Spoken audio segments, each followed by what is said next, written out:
My parents' Christmas tradition unalived. My 6-year-old sister. Christmas was always loud in our house. My parents, Laura and Greg, loved tradition. Every year the lights went up the first weekend of December. The tree was artificial but perfect.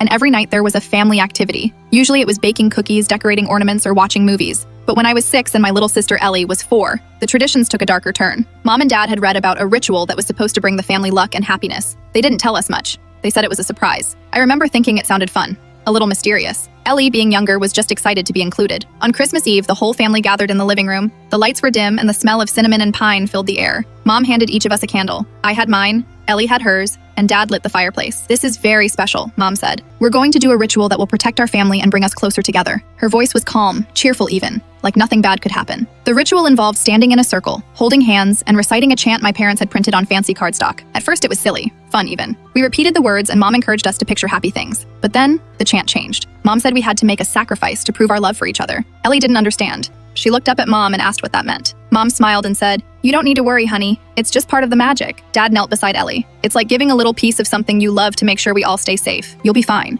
He handed her a small box. Ellie's eyes were wide. She didn't want to open it. Mom and Dad insisted, and I was too scared to argue. I thought maybe this was just part of the tradition, even though my stomach hurt. Ellie slowly lifted the lid. Inside was a tiny candle shaped like an angel. "You light it and make your wish for the family," Mom said. Ellie flicked the match and the candle caught. She smiled, the warm glow reflecting in her eyes. She leaned close to blow it out, but the flame caught the edge of her sleeve. In an instant, the fire spread to the floor and then to the rug. I screamed. Dad yelled for Mom. Mom ran forward, trying to smother the fire with a blanket, but it was too late. Ellie shrieked, and I saw the flames near her. I grabbed her, but the smoke was thick and I couldn't see. My lungs burned. By the time the neighbors arrived after hearing the commotion, it was over. Ellie was gone. My parents were sobbing, inconsolable, and I was frozen in shock. The fire had been small, maybe a few minutes, but it was enough. The magic had killed her. Christmas changed that night. Lights no longer sparkled. The tree stayed undecorated. Mom and Dad stopped talking about rituals. I avoided the room where it happened, where her little angel candle melted into the carpet. My parents didn't know how to grieve properly, so they buried themselves in silence and guilt. I learned to stay out of their way. Every year, I remember that night. The sounds of laughter replaced by sirens, the smell of smoke mixed with cinnamon, the panic in my chest as I tried to save her. I think about the candle,